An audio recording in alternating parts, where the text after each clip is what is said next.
Kalau kita sudah siap menikah dan ada wanita yang ingin kita nikah, selesai apa lagi?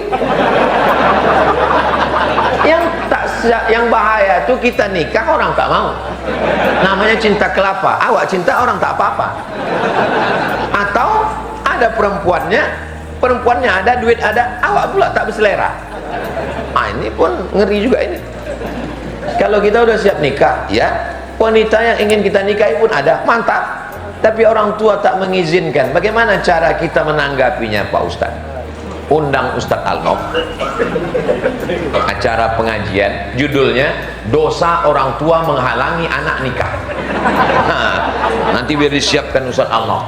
Bapak-bapak, ibu-ibu yang membiarkan anaknya pacaran tak nikah-nikah, maka dosanya mengalir setiap hari, siap masuk neraka jahanam. Nanti Ustaz Alnof akan membacakan dari tadi.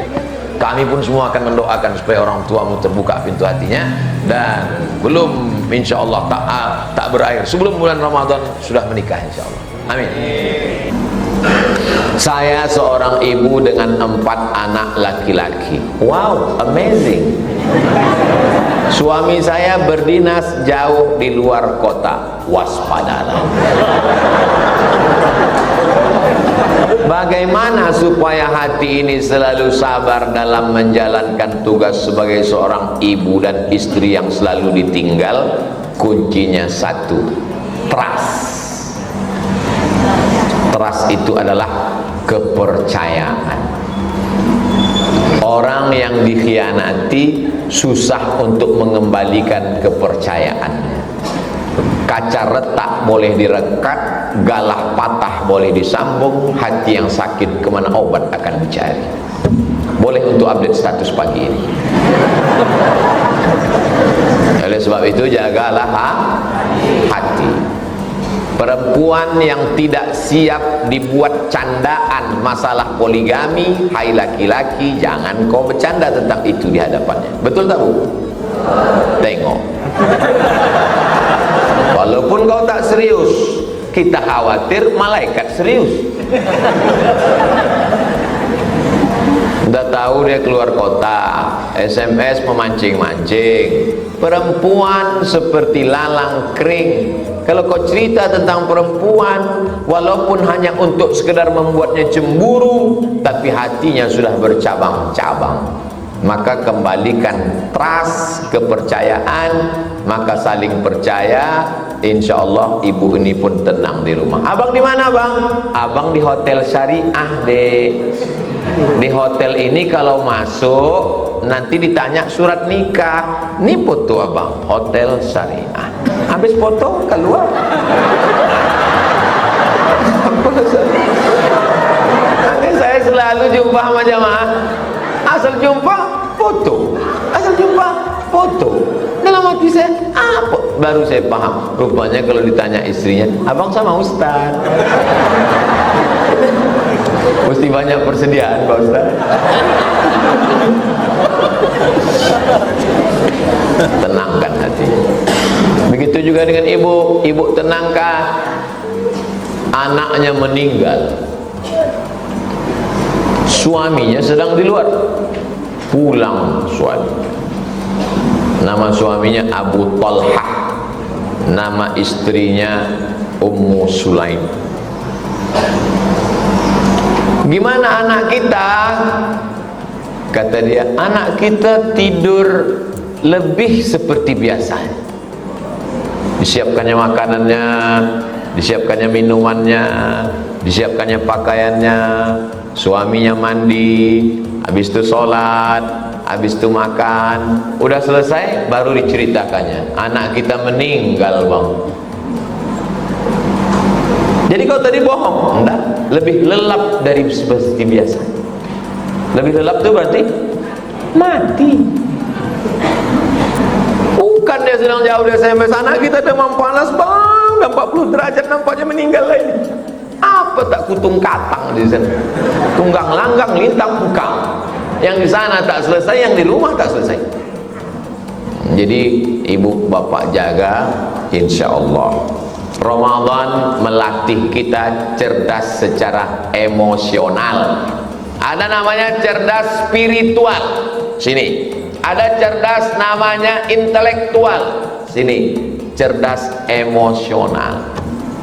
Bulan puasa, air tak masuk, makanan tak masuk, gula turun, emosi marah. Sekarang belum lagi. Tidak, agak jam 1, jam 2. Nengok mobil merah macam semangka. Ibu jangan pakai jilbab hijau, sangka orang melon. Saat emosi datang membara, marah, datang orang ngajak kelahi, insyatamahu ahadun, maka dia mesti cerdas. Dia katakan inni shaim, ambo sedang puasa, deyen sedang puasa. Abdi mah puasa atuh akang. Tak boleh dia. Berani kau sama saya? Aku sedang puasa. Tak berani kan? Aku puasa. Awas setelah maghrib. Si kau pacah kepeluang. Jadi kecerdasan ini harus dijaga, karena bapak nih, ibu nih menjaga anak 4, suami di luar kota, maka jangan panas-panasi dia pak. Dia udah kepanasan menjaga anak 4 orang. Anak saya kerja di satu daerah yang cuacanya sangat panas, membuat dia tak kuat untuk berpuasa. Pertanyaan saya, bolehkah saya membayarkan fidyah untuk atas nama anak saya itu? Di Sudan cuacanya 2, panas dan panas sekali. Cuaca di Sudan itu bisa sampai 40 dan 50 derajat Celcius. Sendal swallow begulung. Ini anak ibu nih, coba kita kirim dulu ke Sudan. Dan tidak ada orang Sudan yang membatalkan puasa. Tak ada membatalkan puasa. Sudan tak kaya, tak pakai AC. Rumah malam-malam tuh kalau mau tidak panas lelap tidur, jam 5 sore itu disiram pakai air dinding tuh, supaya tak menguap panas. Jadi kalau ada orang mengatakan ada yang lebih panas dari Sudan, saya tengok, kecuali memang dia tinggal di Sudan. Dan tak ada ulama Sudan yang memfatwakan boleh berbuka puasa. Andai pekerja berat, tambang batu bara, masuk ke dalam lubang tanah, atau mengerja lascor, maka tak boleh dia langsung tak puasa. Tetap dia makan sahur, tetap dia bekerja sampai jam 1, jam 2, berkunang-kunang mau mati, baru boleh membatalkan puasa. Tak boleh dari pagi itu, aku tak puasa lagi kau sebab kerjaku berat, tak boleh. Dia tetap tiap hari nak lawaitu sama ghadin an ada ifad di syahri Ramadan hadhihi sanati bila ta'ala. Begitu dalam kitab Al-Fatawa Al-Hindiyah. Orang yang pekerja berat, maka dia tetap makan sahur dan berniat. Kalau siang itu dia hampir mati, pilihannya 2, antara mati dengan makan. Pilih mana, Bu? Jangan pilih mati. Nanti lakinya bilang, dek, abang udah mau mati, mati aja lah bang. Jangan. Nah, jadi kalau hanya sekedar panas, tak bisa. Andai dia sudah terlalu panas, dibilangnya, mak, aku udah mau mati, aku udah mau mati, batalkannya puasanya, tidak dibayarkan fidyah. Dia tetap mengqadha di hari yang lain. Yang bayar fidyah itu orang tua renta yang tak sanggup puasa di Ramadan, Syawal, Zulqa'dah, Zulhijjah sampai mati tak sanggup puasa. Atau orang yang kena penyakit mah akut, diabetes akut, mah akut, yang tak bisa puasa Ramadan, Syawal, Zulqa'dah, Zulhijjah sampai mati tak bisa puasa, baru dibayarkan fidyah. Ini sikit-sikit fidyah. Udah mampu yuk fidyah. Apa? Ustadz, bagaimana cara menghilangkan hasad dan dengki? Yang pertama, kita mesti periksa apakah kita kena hasad. Bahasa Arabnya hasad, bahasa Indonesianya dengki. Orang kita suka mubazir, hasad dan dengki sama lah itu. Pertama, kita mesti medical check up. Saya pergi ke rumah sakit, daftar dokternya 2 meter, SPOG spesialis obgyn kandungan, SPOT spesialis ortopedi tulang belakang, spesialis kulit kelamin, tapi tak ada di situ spesialis hasad. Jadi yang tahu hasad itu cuma kita. Bagaimana cara mengukur kita sudah hasad? Karahatun ni'mah alal mun'ami alaih. Tak senang menengok orang lain dapat nikmat. Ini mau hari raya, tiba-tiba tetangga beli mobil baru, naik darah tinggi, hasad. Tak senang menengok orang lain dapat nikmat. Baru 50%. Bagaimana melengkapkannya jadi 100? Wa hubbu zawaliha.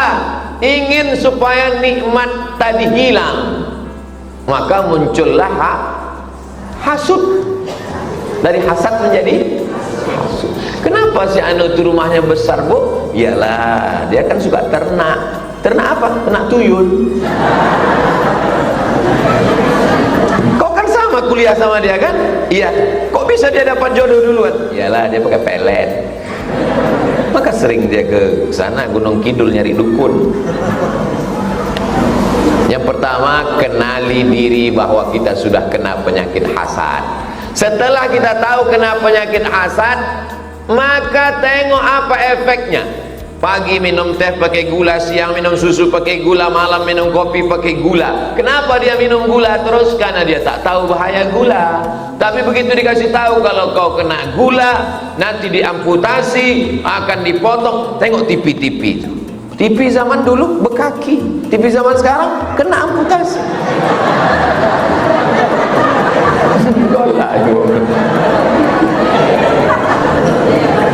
Datang rasa takut.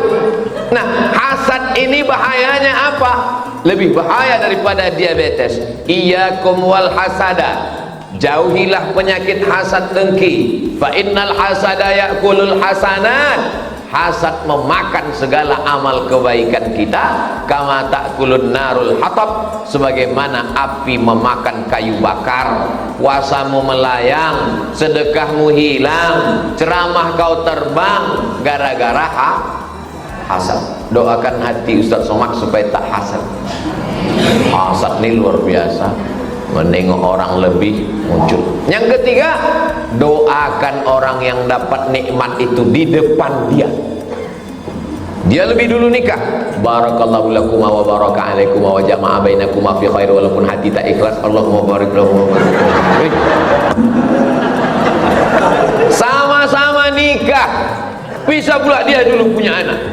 Sama-sama nikah Januari, pas April dia punya anak. Hasad, dengki. Doakan di depan orangnya, menghilangkan. Yang keempat, tahadu tahabu. Berbagi hadiahlah kamu, maka kamu akan berkasih sayang. Saya insya Allah orang-orang yang ngasih hadiah itu ingat saya. Iyalah Ustaz dikasih, bukan, kita memberi itu juru. Makanya ada buku judulnya The Miracle of Giving, keajaiban memberi. Menerima nikmat, tapi memberi juga jauh lebih nikmat. Kalau tak percaya, tanyalah kepada bapak-bapak yang sudah memberi tadi. Rasa nikmat yang mereka rasakan tak bisa kita rasakan sebelum kita membuat seperti yang mereka lakukan. Andai pun kita merasakan, perasaannya belum tentu sama. Kenapa? Karena rasaku bukan rasamu. Nah, yang kelima, doakan dia an zahril ghaib. Tengah malam, waktu tahajud, ya Allah, tetanggaku, kawanku sekantor, sama-sama kerja, panjangkan umurnya, sehatkan badannya, murahkan rezekinya. Ku tengok mobilnya lebih mahal, cepat melunaskan ya Allah. Jangan sampai dia mati dalam keadaan terjebak kredit macet. 5 jurus membersihkan hati. Mudah-mudahan hati kita bersih menghadap Allah. Yauma la yanfa'u malun wala banun. Hari itu tak ada gunanya harta, tak ada gunanya anak. illa man atallah, kecuali orang yang datang menghadap Allah biqalbin salim, dengan hati yang bersih. Membersihkan baju senang, membersihkan badan senang, membersihkan hati susah. Ramadan membersihkan hati. Keluar dari Ramadan minal aidin, kembali balik seperti keluar dari rahim ibu. Saya seorang ibu punya 3 orang anak laki-laki. Saya sedih melihat anak saya yang tidak konsisten melaksanakan ibadah sholat. Kadang sholat, kadang tak sholat. Saya mohon doanya Ustadz, mendoakan anak saya. Selama ibu masih takut, selama ibu masih risau, dan mulut ibu tak berhenti merepet, kau sedang di mana, pulang jam berapa, duit kemana, motor mana, kunci mana, kenapa kau tak sembahyang, insya Allah anak itu akan selamat. Tapi selama ibu udah diam, anak ibu tak sembahyang, biarlah, kiamat sudah terjadi. Ibu-ibu mesti siap merepet. Ibu-ibu siap merepet? Lanjutkan. Kalau perlu bukan cuma anak nih, laki nih juga direpet. Abang di mana, pulang jam berapa, duit kemana-mana, jangan buka cabang. Wes selamat. Bapak-bapak yang direpet ibu-ibu ini sabar Pak. Kenapa? Berarti bapak sudah bertemu dengan bidadari surga di dunia. Bapak yang selalu direpet, ditanya kemana, pulang jam berapa, duit kemana, takut ini, jangan sampai dilarikan pelakor, itu berarti bapak merasa aku udah azab Pak Ustadz. Tenang, nanti di kubur bapak sudah tak kena azab kubur lagi. Pas mau diazab malaikat, kata malaikat, yang ikut ndak usah, nyolah azab banari. Ibu siap merepet? Lanjutkan. Demi untuk keselamatan bapak-bapak dan anak-anak muda kita ini, harapan terakhir tinggal ibu lagi Bu, tinggal ibu lagi Bu. Ustadz pengajian cuman sebulan sekali, seminggu sekali. Pengajian ibu lah, pagi siang malam ibu doakan. Ibu tahajud malam, bacakan Al-Fatihah. Idza aradta hajatan, kata Imam Atha dalam kitab Ad-Durrul Mansur fi Tafsir bil Ma'sur. Idza aradta hajatan, kalau kau ada hajat, faqra bi Fatihatil kitab, baca Al-Fatihah. Tuqadha insyaallah, maka hajatmu ditunaikan Allah. Ya Allah, barakat surat Al-Fatihah ini bukakan pintu hati anakku supaya dia sembahyang, supaya dia ngapal Quran, supaya hatinya lembut, berbakti pada orang tua. Mak saya dulu membacakan tiap malam. Berapa kali mak saya membacakan Al-Fatihah untuk saya? 100 kali. Dia asal bangun jam 2 malam, baca Quran, tahajud, zikir sampai azan subuh. Begitu dia tiap malam, sampai malam meninggalnya pun begitu. Tahajud, saya tanya, waktu itu saya sedang di Madura, saya tanya makcik yang tidur sama dia, macam mana makcik mak saya itu waktu malam tuh? Biasa, macam biasa, bangun dia jam 2, dia baca Quran, dia tahajud, dia berzikir, habis itu ditontonnya video kau. Habis ditontonnya, pergi dia ke kamar mandi, mau berwuduk sembahyang subuh, sakit kepalanya, meninggal. Sesuai dengan doa dia. Waktu saya bawa menjenguk pasien di rumah sakit, ada sebulan sampai mengelupas orang kulit belakangnya, kata dia, aku kalau bisa tak usahlah pakai sakit, karena aku tak ada anak betino, kalian berdua jantan, tak terurus kalian aku nanti, aku ingin habis mandi bersih matilah aku, ndaknya tak pakai sakit-sakit lagi. Dikabulkan Allah doa. Doa ibu luar biasa. Doa ibu luar biasa, doa ibu luar biasa. Doakan anak-anak ibu. Saya berjumpa dengan bapak-bapak pecandu narkoba. BNN tak mempan, polisi tak mempan, apa pun tak mempan. Akhirnya emaknya pergi ke Makkah, dimasukkannya air zam-zam dalam dirigen, 7 putaran. Sebentar lagi. 7 putaran, doanya tak ada lain. Sehatkan anakku dari narkoba, sehatkan anakku dari narkoba, sehatkan anakku narkoba, sehatkan narkoba. Selesai itu balik dari panggilnya anaknya. Kau sudah kudoakan 7 putarannya air zam-zamnya, kau minum. Sehat. Doa ibu luar biasa. Doakan anak ibu. Jangan panggil dia dengan sebutan yang tak baik. Anak setan. Jangan. Panggil dia dengan baik. Ya anakku, penghuni surga Jannatul Firdaus. Apa hukum perempuan memimpin doa di hadapan laki-laki yang tak mahram? Karena di tempat kerja ada program memimpin pengajian, ibu mimpin doa. Allahumma inna nas'aluka salamatan fid din wa afiatan fil jasad wa ziyadatan fil ilmi. seandainya perempuan tak boleh bersuara di depan laki-laki, maka tak ada hadis riwayat Sayyidatuna Aisyah kepada sahabat yang laki-laki. Wahai Ummul Mukminin Aisyah, ya, kami sudah bertanya kepada sahabat Nabi yang laki-laki, katanya kalau perempuan mandi, maaf cakap, kalau perempuan mandi besar, hadas besar, itu rambutnya dikepang, mesti dibuka. Tapi hati kami terasa tak puas. Mereka tanya kepada Aisyah, kata Sayyidatuna Aisyah, kalau perempuan itu sudah bersih, rambutnya dikepang, repot dia membuka pasang, buka pasang, boleh disiramkannya saja air, tak perlu dibuka. Tapi kata sahabat yang laki-laki dibuka, kenapa tak gundul aja, kata dia. Bagaimana sahabat bisa bertanya ke Aisyah kalau suara perempuan tak boleh didengar laki-laki? Tapi katanya ada suara perempuan yang haram didengar laki-laki. Suara yang mana? La takhada'na bil qaul. Janganlah perempuan itu bersuara mendayu-dayu, lemah gemulai. Yatma'alladzi fi qalbihi marad. Ada laki-laki yang dalam hatinya ada penyakit, kalau didengarnya suara lemah gemulai dia jadi error. Jadi yang tak boleh itu adalah suara lemah gemulai mendayu-dayu. Adapun ibu membaca doa waqina azabannar, tiba-tiba setelah seribu baca doa ada satu karyawan angkat tangan, aku mendengar kau baca waqina azabannar tadi, bernafsu aku. Kalau ada tolong kasih tahu biar kami ikat, kami campakkan ke Sungai Siak. Mana ada. Itu maka qari'ah perempuan membaca Quran tidak haram karena tidak membangkitkan hawa nafsu. Perempuan membaca barzanji, tola'al badru alaina salawat. Jadi yang tak boleh itu adalah suara mendayu-dayu, mendesah-desah, lemah gemulai. Tapi jangan berlebih-lebihan. Ini kadang doanya biasa aja, lipstiknya 2 inci, lagunya biasa aja, bedak yang tebal betul, muka putih, tangan hitam.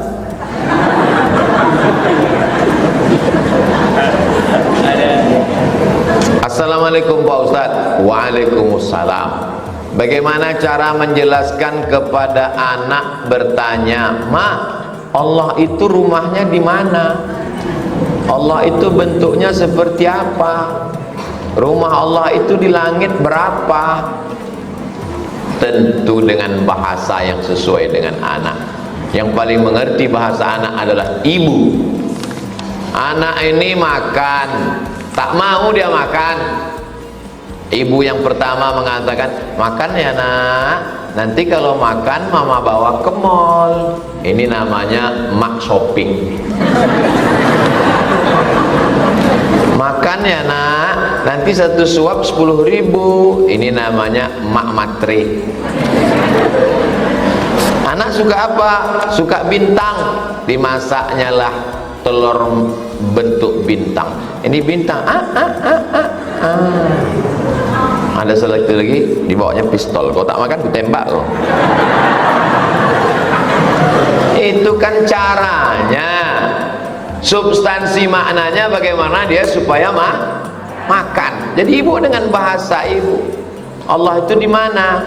Allah itu tidak benda seperti kita. Sedangkan benda pun, pernah ada nengok angin? Enggak, tapi ada kan? Ada. Jadi mengkiaskannya dengan yang lain.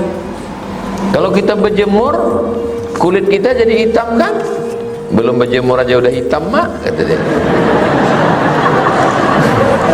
Payah kau anak gini kau, kata. Apa yang membuat kulit itu ultraviolet? Ada kelihatan? Tidak kelihatan, tapi ada kan? Ada. Itu kalau kita naik pesawat, koper kita masuk ke dalam kotak, itu di dalam kotak itu ada cahaya, namanya cahaya X-ray. Makanya isi koper kita bisa kelihatan. Waktu kemarin kita pergi umroh, ketahuan mama bawa sambal belacan 3 plastik kan? Ada cahaya itu nak, tak nampak kan? Tidak, tapi ada. Gitu juga dengan Allah. Nah, gitu. Jadi menjelaskannya pakai analogi kepada yang lain. Bisa nggak kita ngelihat wajah kita? Bisa.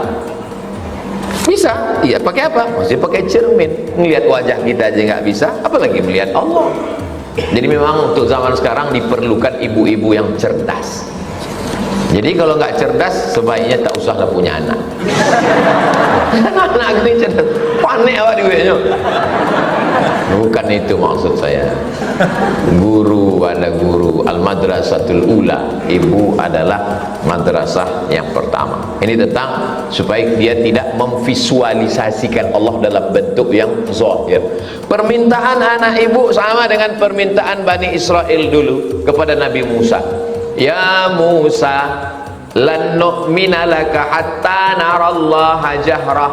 Kami tak mau percaya kepada engkau sampai kami melihat Tuhan secara nyata. Dia mau melihat Tuhan itu fisik. Saya ketemu dengan Koh, saya selalu salah nama Koh Stephen dengan Koh Hani. Yang besar Koh Stephen, berarti yang kurus Koh Hani. Waktu saya tanya Koh Hani, kenapa antum masuk Islam? Jawaban dia unik, kata dia, karena Islam satu-satunya yang Tuhannya nggak kelihatan. Saya sudah teliti semua yang Tuhannya kelihatan, nggak menarik, kata. Betul cakap dia. Setelah pulang cerdas Koh Hani. Saya masuk Islam karena Islam satu-satunya Tuhannya yang nggak kelihatan. Yang lain-lain tuh adonan taga, adonan apu, dua macam-macam. Yang iko dipotong beko kanemu. Bagaimana cara membertikan harta yang dapat dari hasil riba, Pak Ustaz? Semua hasil riba itu tidak boleh dibuang ke laut. Karena haram hukumnya membuang harta. Tak boleh dipakai karena kita tak boleh memakai harta haram. Jadi solusinya gimana? Dipakai tak boleh, dibuang tak boleh. Kata Syekh Yusuf Al-Qardawi dalam kitab Fatwa Muasirah, fatwa kontemporer, dipakai untuk masalih ammah, kepentingan umum. Contohnya Pak Ustadz, membangun pesantren Nurul Azhar di Palas, kepentingan umum, maka serahkanlah ke Ustadz Al-Nom. Jadi bapak ibu yang ada duit-duit haram di rumah, kami tunggu. Nah, saya ini sebetulnya berat betul, saya tertidur tadi, tapi karena menunggu duit haram tadi, biarlah. Jam berapa pun kami tunggu. Siap sana? Siap ke Ustadz Al-Nom? Nah, bapak ibu kalau ada bank buka hari kok, pergi ke bank minta, sabi ke uang bank, bank duit haram saya balik, ambil semua. Kita bangunkan ke Palas pesantren Nurul Azhar. Sebab dibuang ke laut haram, dipakai pun haram, dipakai untuk masalih ammah, kepentingan umum. Nanti ibu, bapak udah puasa sekarang, jangan lewat jembatan Leton, jumpa simpang bingung, jangan bingung-bingung lagi, belok ke kiri, arah ke TPU, tempat pemakaman Ustadz Tengku Zulkarnain almarhum. Sebelum sampai ke TPU, sebelah kanan nampak pesantren besar, megah, mewah, cantik, tapi tidaklah sampai semewah Masjid Ar-Rahman. Tadi saya heran, kenapa Masjid Ar-Rahman ini jeruji besinya sampai 2 lapis? Barulah saya paham, tiangnya omeh. Wah, lampunya tengok, lampu Masjid Nabawi dipindahkan orang. Ini Masjid Ar-Rahman. Tadi kami tadi dari Al-Falah tadi, tempat juga dalam hati saya, kemananya kita nih pindah subuh-subuh, udah bagus-bagus di Al-Falah, kenapa pula pindah lagi? Sampai ke sini masuk pula ke gang, masjid macam ini lah pula datang gitu. Pas masuk saya ke dalam, oh hebat masjid. Saya yakin sedang duit yang halal aja banyak, apalagi yang haram-haram.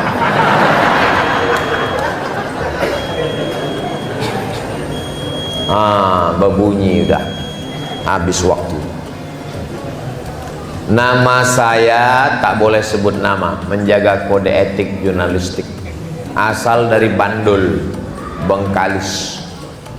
Di saat ibu saya melahirkan, ibu saya meninggal. Allahumma fir laha warhamha wa'afiha wa'fu anha.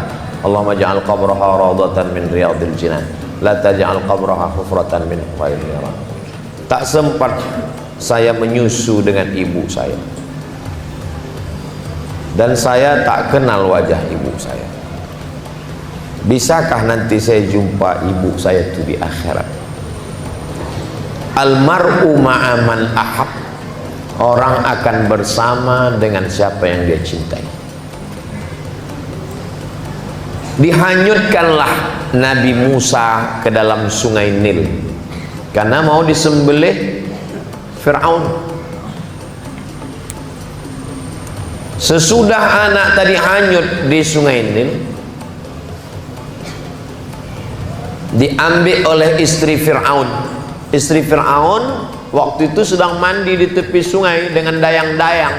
Nampak kotak kayu. Mereka pun mengambil kotak kayu, dayang-dayang mengambil kotak kayu, dibuka, ditengok, wow, amazing. Pokoknya ada budak anak bayi di dalam. Dibawalah ke dalam. Budak kau menangis, tak berhenti menangis. Maka Fir'aun pun mengadakan musabaqah lomba menyusukan anak. Siapa yang bisa mendiamkan budak itu, maka akan menjadi ibu susu Musa. Disitulah cara Allah skenario mengembalikan Musa kepada ibunya. Yang ikut mengantri itu omaknya, namanya Yohanes. Begitu datang ibu yang satu mau nangis, rupanya ibu kau habis makan sambal belacan podeh. Datang ibu satu lagi mau nangis, pas omak kandungnya diam si anak. Anak bayi tahu di mana omaknya, walaupun dia tidak berakal, belum, tapi insting. Ada seorang ibu meninggal dan dia berpesan, kalau aku mati jantungku donasikan untuk si fulan. Maka setelah dia mati, dicabut jantungnya, dicangkok, ditempelkan kepada orang yang hidup. Anaknya menangis karena dia waktu melahirkan itu dalam keadaan hamil. Anaknya menangis siang malam. Tiba-tiba didatangkan yang baru operasi itu, pegang dia, badannya lain, jantungnya sana. Detak jantung omak menenangkan anak. Rahasia Allah SWT. 9 bulan 10 hari dikandung. InsyaAllah jumpa kita dengan omak kita di akhirat. Saya mau belajar bisnis, sering diminta bon kosong karena memang sistem pencairan dana memaksa terjadi praktik demikian. Apakah termasuk dosa Pak Ustadz? Manipulasikah? Menginap di hotel 2 hari tapi dalam keterangan 3. Naik pesawat yang tiket ke Jakarta 600.000, pas ganti tiket yang 1,5 juta. Fotokopi 100 lembar tapi dibuat selembarnya 10.000. Ini bohong-bohong untuk menutupi angka. Apa kata Nabi? Man ghasyana falaysa minna. Siapa yang menipu maka bukan umat Nabi Muhammad sallallahu alaihi wasallam.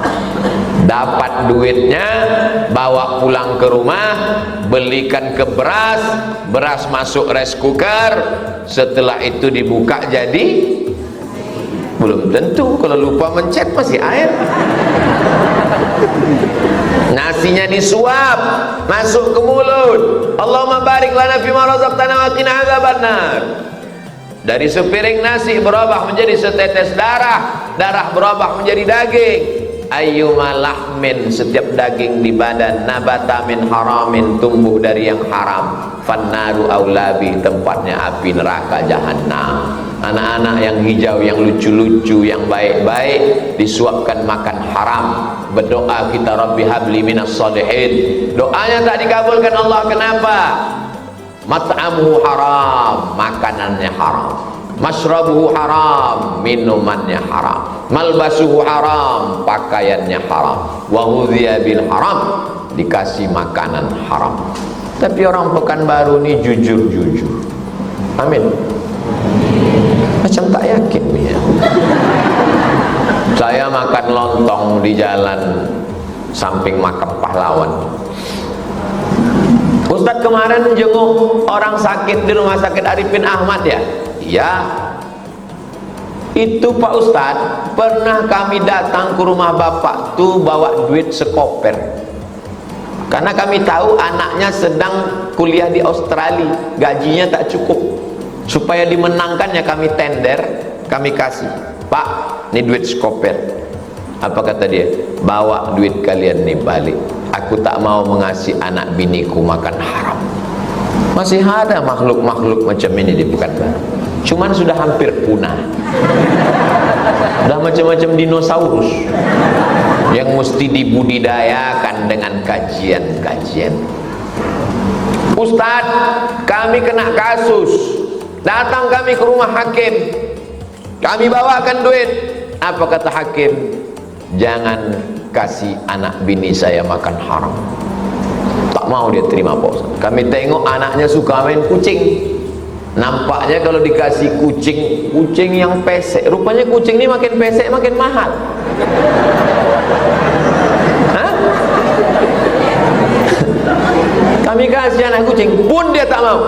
Jangan rusak anak saya dengan yang haram. Ada di Pekanbaru. Itu di depan Masjid An-Nur, Jalan Kesail sebelah kanan, itu kantor Badan Intelijen. Tak macam kantor. Saya diundang ceramah ke situ. Anak saya Pak Ustadz di Jogja kuliah naik angkot. Kalau pangkatnya seperti saya bintang ini, mestinya sudah naik mobil pribadi. Tapi saya tidak mau anak saya makan haram, Pak Ustadz. Itu kata Bapak Kepala Badan Intelijen dulu, yang sekarang tidak tahu kan. Jadi masih ada orang-orang yang jujur, yang tulus-tulus itu masih ada. Setiap zaman ini akan ada. Mudah-mudahan di zaman akan datang yang tulus dan jujur ini adalah anak-anak kita. Berintegritas dia. Siapa yang mendidiknya? Ibu. Dulu saya kalau waktu kecil balik bawa mobil-mobilan, mau tidur malam main mobilan di tempat tidur sama adik. Dari mana dapat kau ni tadi? Di jalan tadi mak, punya siapa? Entah, antarkan di tempat kau dapat tadi. Malam-malam pula waktu. Kenapa gitu mak? Nanti mobil ni bom besar di akhirat dan kau akan memikulnya.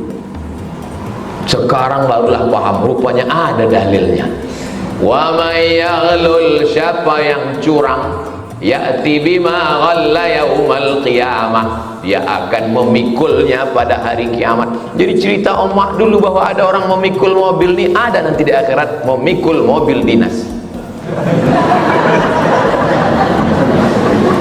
Dan pengurus masjid hati-hati, pengurus yayasan hati-hati, ustadz-ustadz hati-hati. Jangan sampai gara-gara curang nih pun masuk di tempat yang sama, tiba-tiba bersatu dengan pejabat, dengan oknum anggota dewan, dengan oknum hakim, dengan oknum jaksa.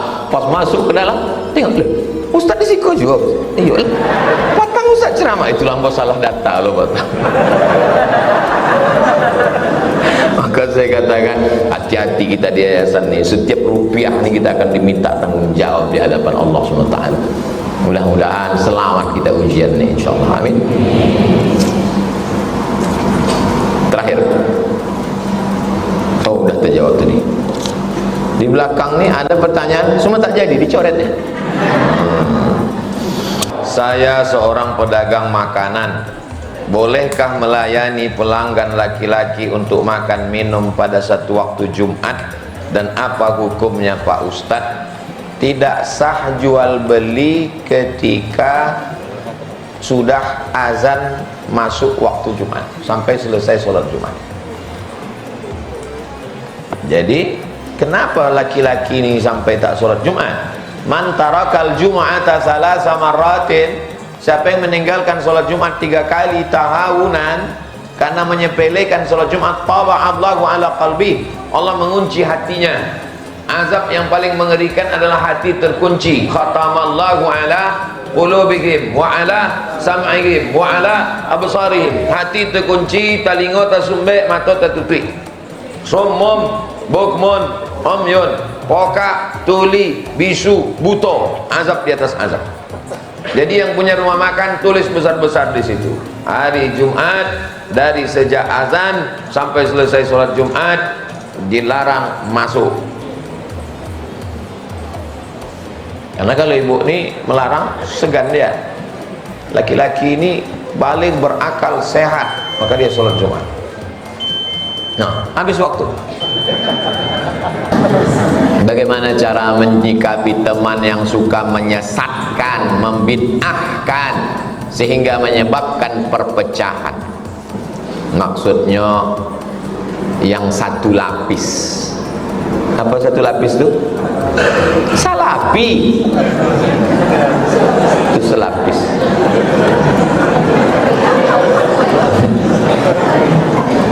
Kenapa dia selalu mengejek Abdul Somad, mencaci maki, sumpah serapah?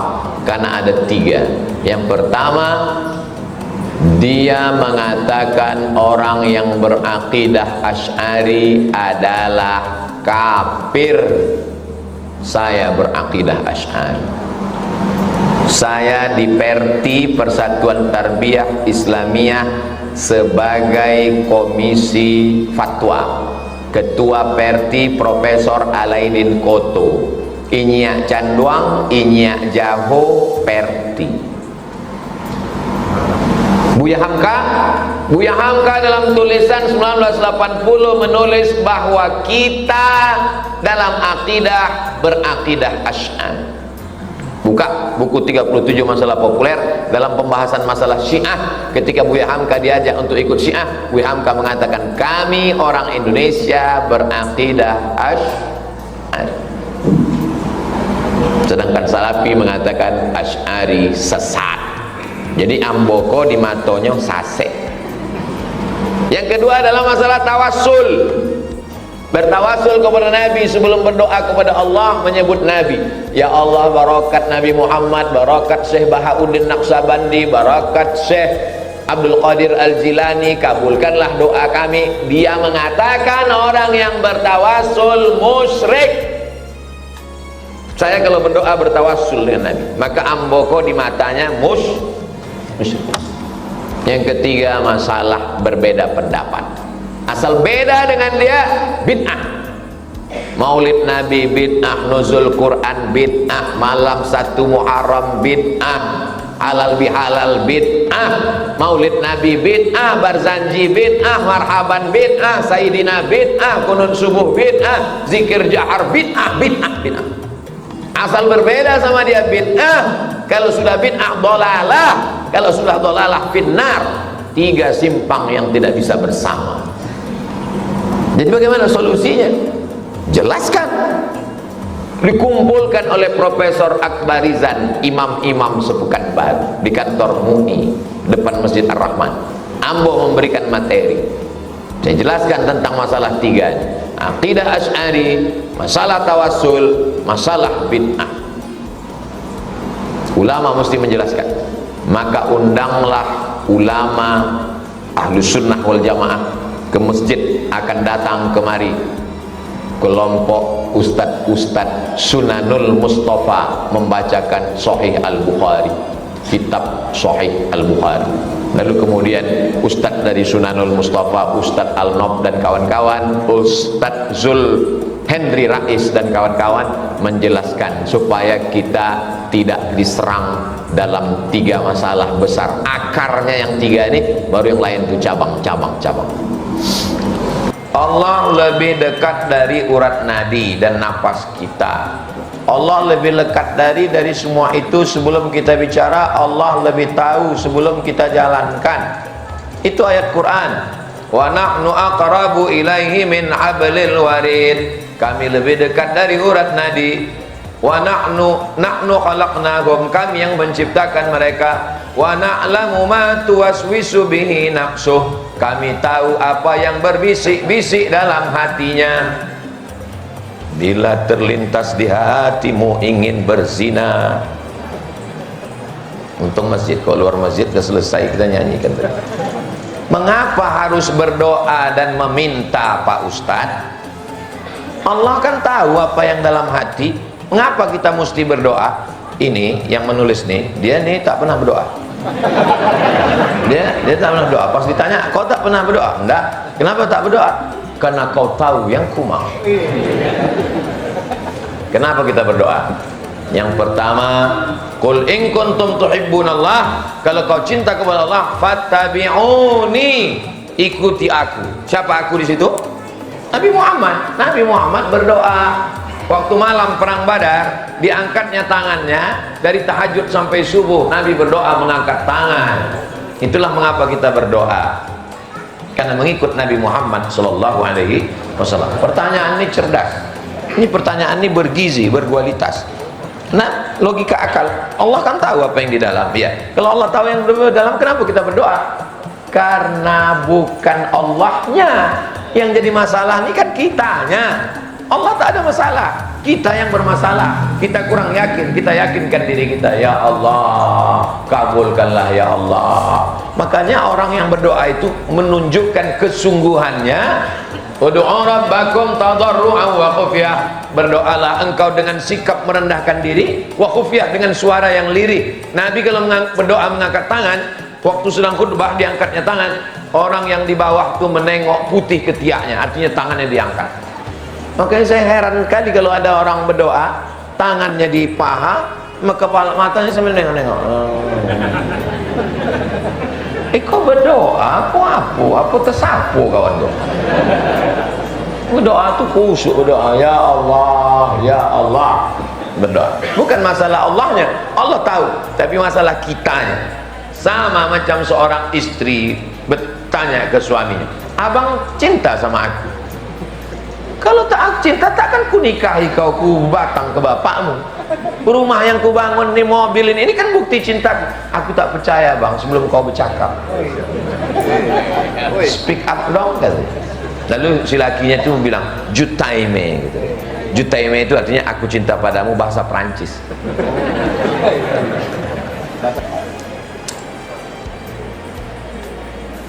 Ada simpanan emas sudah lama. Pertama disimpan, sudah dikeluarkan zakatnya. Bagaimana selanjutnya Pak Ustaz? Batasnya 85 gram. Ingat, 85, 85, 85, 85, 85, 85. Jangan keluar dari sini berubah jadi 58. Kapan emas itu mencapai 85 gram? Emas saya 85 gram tanggal 1 Rajab. Oke, 1 Rajab 85 gram. Kapan baru dibayarkan zakatnya? 1 Rajab tahun depan. Dari 1 Rajab ke 1. Kapan 85 gram? 1 Rajab. 1 Rajab tahun 1445 bayarkan zakatnya. 1 Rajab 1446, hitung lagi, mencapai 85 atau tidak? Mencapai, keluarkan lagi zakatnya 2,5%. 1 Rajab 1446, hitung lagi, mencapai apa tak mencapai? Mencapai, keluarkan 2,5%. 1 Rajab 1447, mencapai apa tak mencapai? Mencapai. Sekarang saya ajarkan cemana supaya tak berzakat. Nah, begini caranya. Begitu udah mencapai 80 hompe, jual. Nah, simpan. Lah 83, jual. Seumur hidup tak berzakat. Nah, itu enaknya ngaji sama saya. Nah, ada, tapi ingat, Allah Maha tahu. Zakat yang kau belok-belokkan, dia akan keluar dengan caranya sendiri. Diabetes meletus, jantung koroner, tulang keropos, tak ada angin, tak ada hujan, tiba-tiba sakit pinggang, waspadalah. Pak Ustadz, jika kita melaksanakan puasa bulan Syawal, apakah kita mesti mengganti dulu puasa yang tinggal di Ramadan? Afdalnya begitu. Jadi ibu yang potong tinggal 7 hari, nanti ibu qadha dulu 7, sesudah diqadha 7 baru puasa 6. Jadi kami Pak Ustadz puasanya 7 tambah 6. 7 tambah 6 3 boleh. Habislah kuih orang tu. Kalau cerita afdal, yang afdal qadha dulu baru puasa 6. Tapi kalau cerita jawaz boleh. Nanti ibu panjang umur sehat badan pergi ke Mesir dengan Ustadz Riki insyaallah. Amin. Nanti dibawa Ustadz Riki ziarah ke makam Imam Syafi'i. Di samping makam Imam Syafi'i kok ada imam besar mazhab Syafi'i, namanya Imam Zakaria Al-Ansari. Imam Zakaria Al-Ansari kok berfatwa, siapa yang puasa qadha di bulan Syawal, maka inyo dapat pahala puasa sunat Syawal. Ustaznya lah bahasa Melayu, kami tidak paham. Siapa yang puasa qadha di bulan Syawal, untuk puasa sunat sing 1 2 3 4 5 6 7 iki puasa sunat. Nggih, ngertos ya, nggih. Jadi siapa yang berpuasa qadha di bulan Syawal, niatnya niat qadha, maka otomatis dapat pahala puasa sun. Memang pengalaman ambo. Puasa 6 kok ringan, tapi godaannya luar biasa. Ambo puasa 6 lah, puasa 6. Khutbah di Masjid Darul Abror komplek DPR. Rapi puasa itu. Jemaah yang dimuliakan Allah. Rapi dia awak lapar kan? Selesai turun ke bawah, datang jemaah. Ustaz, apa ada apa Pak? Ada apa Pak? Kita singgah ke Pondok Baung sebentar. Dalam hati ambo, pas kita sedang tak puasa, tak ada tawaran. Pas sedang puasa, waktu itu masih mengajar di UIN. Puasa hari berikutnya, hari Senin, hari Selasa, puasa. Datang ibu-ibu pegawai di Usluddin. Ustadz, nasi kotak udah siap. Yang puasa sunat nih, bedanya puasa wajib tak boleh dibatalkan. Kalau puasa sunat, faman syaa falyuftir. Siapa yang ingin membatalkan, boleh membatalkan. Jadi kalau awak sedang bertamu ke rumah orang, sedang puasa, Ustadz makan, boleh dibatalkan kalau awak puasa sunat. Jadi Ustadz kalau bertamu ke rumah kami, Ustadz batalkan. Aku tengok dulu lauknya apa. Kalau nasi kotak tergolek-golek ayam. Tapi kalau daun ubi tumbuh, pakai sambal belacan, ikan asin gembong, tak usah lah meniti Elliot. Nah inilah, jadi jangan awak tersinggung nanti kalau datang tamu awak tidak mau makan. Silakan makan ya Pak, dia bilang saya sedang puasa. Alah, baru ngaji 2 kali, itu pun online. Ya sudah mau puasa, itulah bilang saya kalau ada tamu datang ke rumah sajak makan tak mau, Bapak makan puasa Pak Ustaz, minum, alhamdulillah tak habis gula aku. Nah, jadi begitu juga kalau kita bertamu ke rumah orang, tuan rumah tak mau makan, bertamulah saya ke Kudus, Jawa Tengah, disiapkannya lah makanan di atas meja makan, kami pun makan. Yang tuan rumah tak makan, Bapak nggak makan. Puasa Pak Ustaz. Loh, wis pirang-pirang dina iki puasane? Udah lama Pak puasa? Ya 2 tahun. 20 tahun puasa. Bukan puasa Nabi Daud. Puasa Nabi Daud makan sehari, buka sehari, makan sehari. Puasa dahar. Puasa dahar itu puasa sepanjang tahun. Sudah 20 tahun tak batal puasa. Kaya raya, rumahnya besar, mobilnya besar, bininya besar, duitnya besar, berkat dia berpuasa sunat tadi. Jadi puasa sunat ini sangat bagus, makanya jangan sampai kita tinggal puasa sunat. Saya memang puasa sunat ini saya laksanakan supaya jangan hanya berceramah saja, tapi kadang saya malu juga di beberapa tempat. Ceramahlah di Medan, pas kami sedang makan, ada Kapolsek, Pak Kapolsek tak makan, sedang puasa sunat Pak Ustaz, itu pukulan. Awak yang selama ikut ceramah lah puasa sunat pas makan. Tapi untung ada alasan, Ustaz tak puasa, saya musafir. Untung musafir.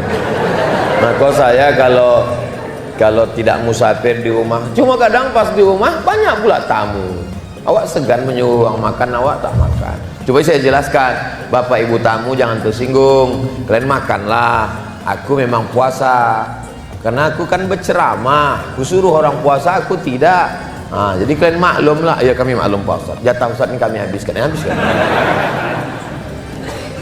Itulah kaji kita subuh ini. Mudah-mudahan Allah meridhoi kita. Selalu datang ke masjid. Jangan nanti sesudah puasa masjid ini tinggal pemain inti, pemain cadangan hilang. Beberapa masjid menyewa tenda cuma 10 malam. Sampai penyewaan tenda heran, Ustadz kenapa orang itu menyewa cuma 10 malam? Karena 10 malam itulah yang ramai. Kecuali Masjid Ar-Rahman, sampai hari yang ke-26 tetap ramai. Allahu Akbar. Masjid Ar-Rahman ini luar biasa. Saya pernah sholat di masjid Hang Tuah ujung sebelah kiri dari Masjid An-Nur. Allah, dibawa safari zaman Pak Firdaus. Allahu Akbar. Bangkit dari sujud, pasir di kening, lantai itu semen kasar. Tapi di Masjid Ar-Rahman, cobalah tengok, batu marmer memanjek sampai ke atas, saking kan kayu. Kadang ceramah waktu tisu itu tak berhenti, berpeluh. Tapi di Ar-Rahman tengok tenang, ada AC, luar biasa. Sudahlah pakai AC, kipas pun hidup. Ini paling sedap tidur siang Ramadan. Beruntunglah Bapak Ibu yang ada di sekitar Masjid Ar-Rahman ini. Bertuah, kalau tak juga sembahyang berjamaah, memang neraka jahanam lah tempatnya. Apakah ada wajib zakat pada lahan kelapa sawit jika uang belinya masih pinjam di bank dan nilainya sudah mencapai haul? Punya tapak rumah, harga tapak rumah semeter di daerah sini 2 juta, lalu kemudian harga tapak rumahnya itu 3 miliar, adakah zakatnya? Tak ada. Punya mobil, harga mobilnya 2 miliar, tak ada zakat. Punya tapak sawit, tak ada zakat. Sawitnya berbuah dan mengeluarkan hasil, hasilnya dizakati. Berapa zakatnya? Kalau dikiaskannya kepada tanaman, maka zakatnya kalau pakai tada hujan 10%, kalau pakai irigasi 5% potong biaya operasional.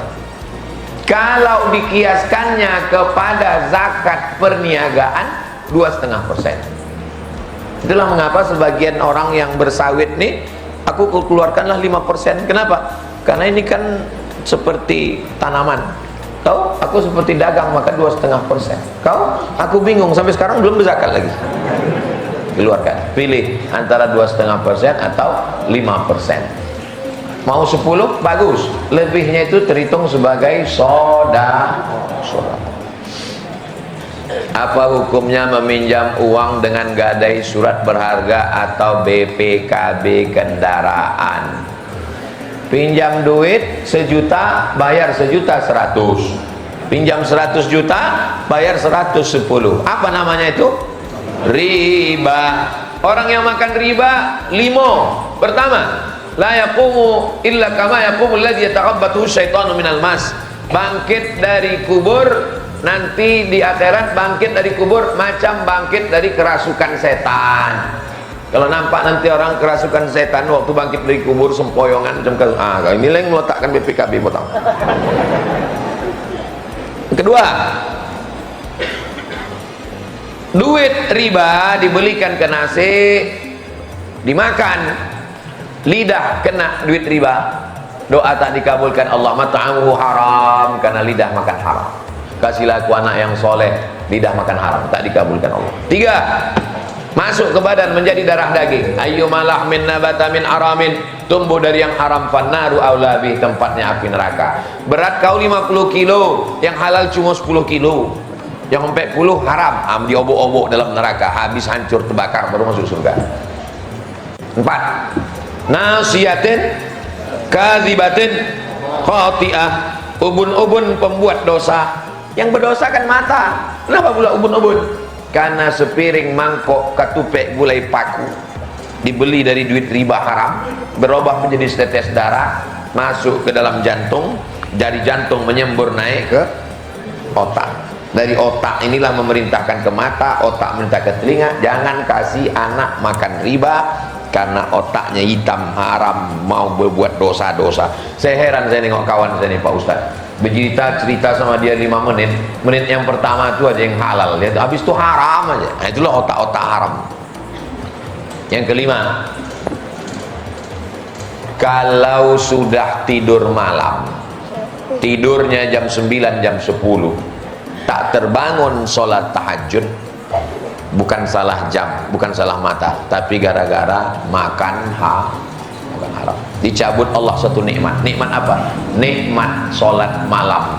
Dicabut Allah nikmat, tak terasa lagi nikmatnya. Nikmat makanan tercabut.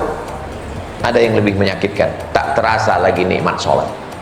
Nauzubillah. Di akhir majelis mari kita sama berdoa, mudah-mudahan anak-anak soleh dan solehah, para pemimpin kita diberikan adil dan amanah, negara kesatuan Republik Indonesia baldatun thayyibatun wa rabbun ghafur.